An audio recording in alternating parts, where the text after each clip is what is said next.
My name is Leslie John. I'm an associate professor here at Harvard Business School.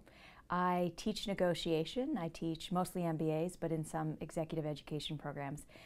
One of the focuses of my research is privacy and self-disclosure. So I try to understand people's decisions with respect to whether to share or withhold their personal information. And I also try to understand people's reactions to how firms use their personal information.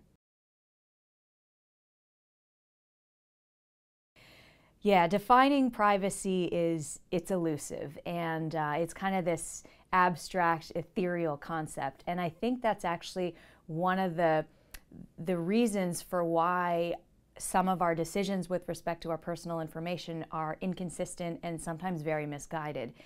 If I was to, loosely define privacy, I would say it's concern over our personal information. There's so much more to it than meets the eye. What is going on in the background when we interact with digital media, it's unbelievable the extent of data sharing that's occurring that is happening unbeknownst to us because it's not salient. And in fact, like if you try to explain to someone, I've talked to experts in the ad industry and I've asked them to explain to me exactly how a person's personal data flows through the system, and like they even have a hard time articulating it. And so I think that's also in part responsible for why we struggle with some of the decisions that we do in this space, because it's just so inherently complex. Like you can't expect even an experienced and intelligent person in this area, you can't expect them to understand all the complexities. So how can we possibly make good informed decisions?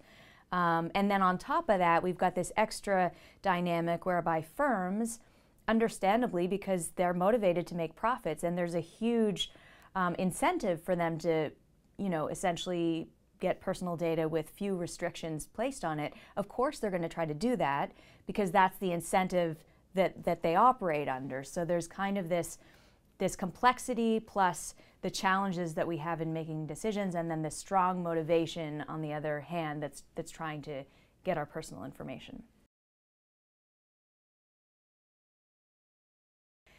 I would say it's a very convenient argument for people who have a massive incentive to use people's personal data and have very few restrictions placed on what they can do with that, with those personal data.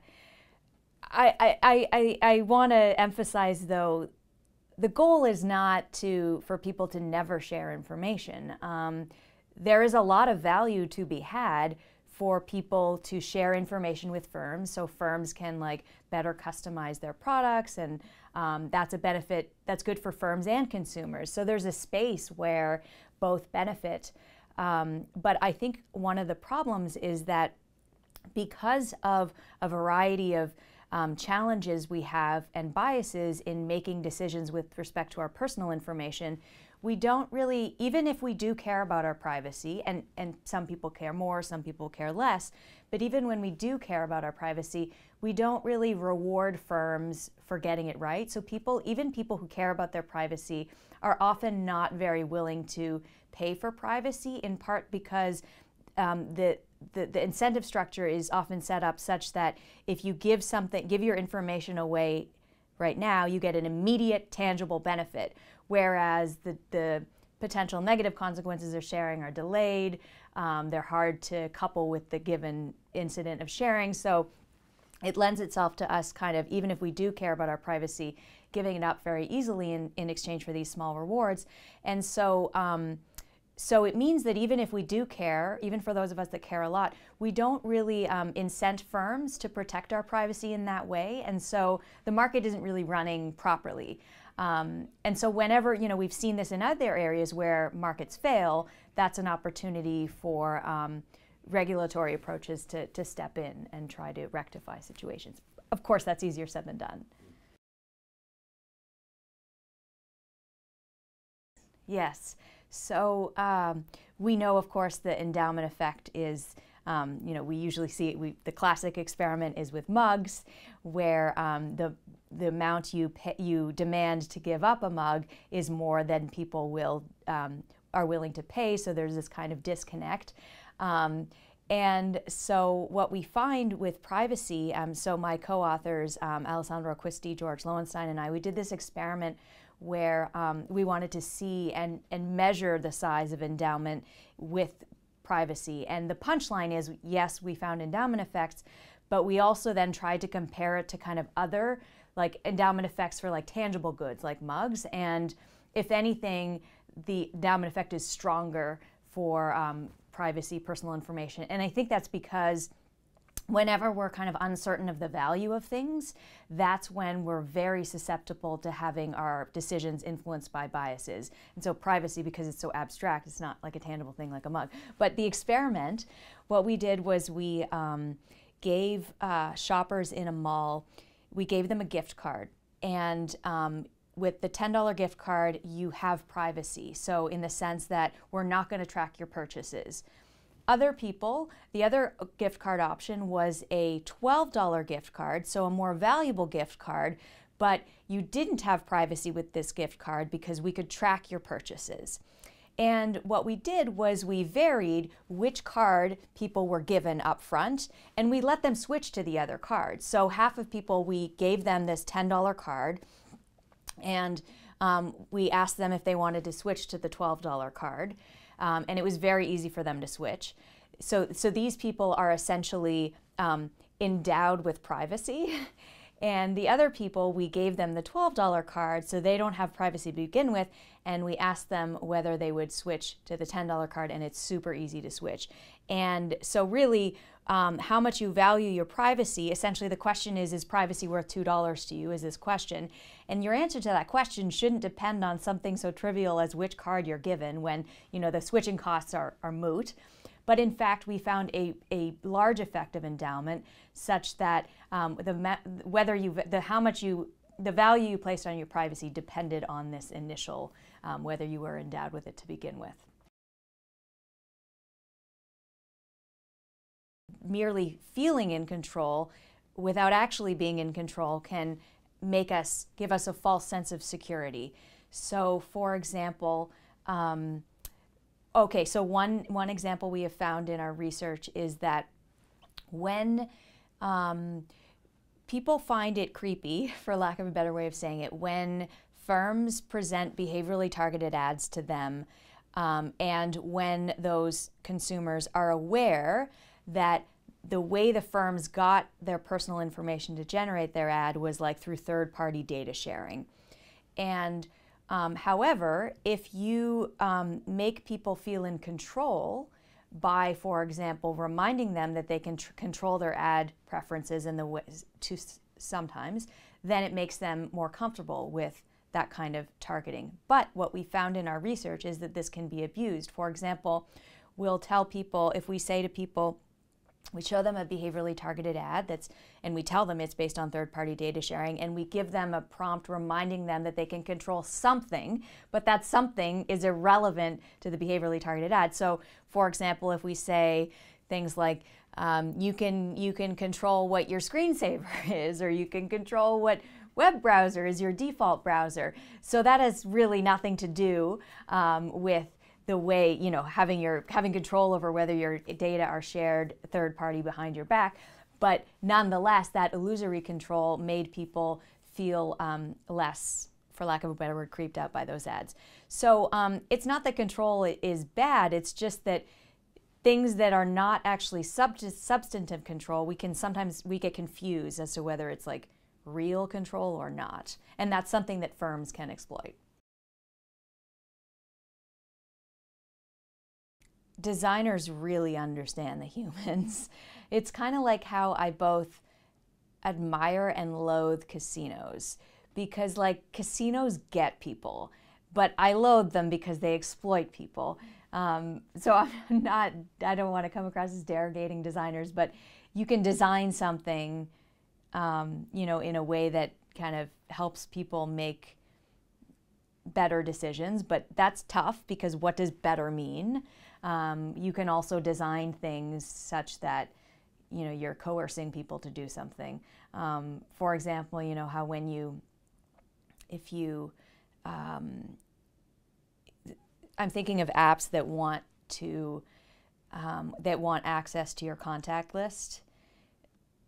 Really, I mean, I hope I'm not being too cynical, but like for their ends, the firm's ends to like expand but it's like there's so much friction if you say no, you don't want to. First of all, it's designed so the default is to share, but then if you opt out, it's like, are you sure? And then there'll be another screen saying, are you really sure your experience is going to suck? And so it's kind of like selective friction, to your point. I'm not saying that privacy, that having people's information private is always a good thing. Not at all. So there's research on pay transparency and how sunlight disinfects. So when pay scales are more public, it can lessen inequities in pay. So there's a lot to like about making things public. And in fact, my co-authors, Ryan Buell and Bhavya Mohan, and we have some work on how when firms, cost transparency, so when firms reveal the costs they incur to make a good, that it makes people trust that firm more and buy more from that firm, which is good for firms, but it's like showing an upside of it. And so like on a reputational level, I think it can be helpful. But I think it can also backfire. I think that one of the things I think that's tricky about the digital world is that I think it gives potential for the punishment to kind of outsize the initial sin, or I'm not saying that articulately, but so if you did something rude on the subway, like everyone has done something rude in their life, like you're sleep deprived, you're in a bad mood, and like you take an old lady's spot. Like, okay, so people do mean things. It doesn't mean they're always bad people, but we see examples where like someone surreptitiously records that and it goes viral, and that person is like deemed a terrible person, and that seems unfair for me. Unfair that like the sin is a small one relative to the punishment that they get and the reputational consequences. So I think there's challenges. I think that we have these multiple motives, and the motives sometimes conflict, and that's where our decisions are really, really hard for whether to share or withhold information. So like I think that people sincerely have concern for their privacy. Like we know that, of course, how much we care about that varies person to person, but we know that privacy is an integral part of human development. So we care about that on the one hand, but on the other hand, we also have, for good reasons, a desire to disclose information. And again, that's for adaptive reasons. So we know that when people self-disclose, when they disclose to each other, they form bonds with each other and they connect, and that forging bonds with other humans is an important part of being human. But we often sort of face conflicting motives. Like, for example, a newly pregnant woman might, wants to keep it secret, but maybe at the same time wants to divulge. So there's these motives that sometimes conflict, which as a behavioral scientist I find fascinating in trying to understand, and how whatever motive is more salient in the moment seems to kind of drive our behavior, and then what predicts what's salient. Those are some questions I'm really fascinated by. But I wanted to say something more concrete about the desire to disclose. So we have a set of studies that we did them several years ago, but when I still describe them, I'm still surprised with the results. What we found is that people view those who withhold information with contempt. And so what we do is we ask people, for example, who would you rather date? Would you rather date someone who like admits to really bad things, or someone who just doesn't answer the question? And so to be more specific on what the participants faced, if you are a participant in our study, we would ask you to look at 2 prospective dates, how they had ostensibly answered a series of questions. The questions are all about like shady things like cheating on your taxes, neglecting to tell a partner about an STD you have, like really creepy stuff. And the response scale goes never, once, sometimes, frequently, or choose not to answer.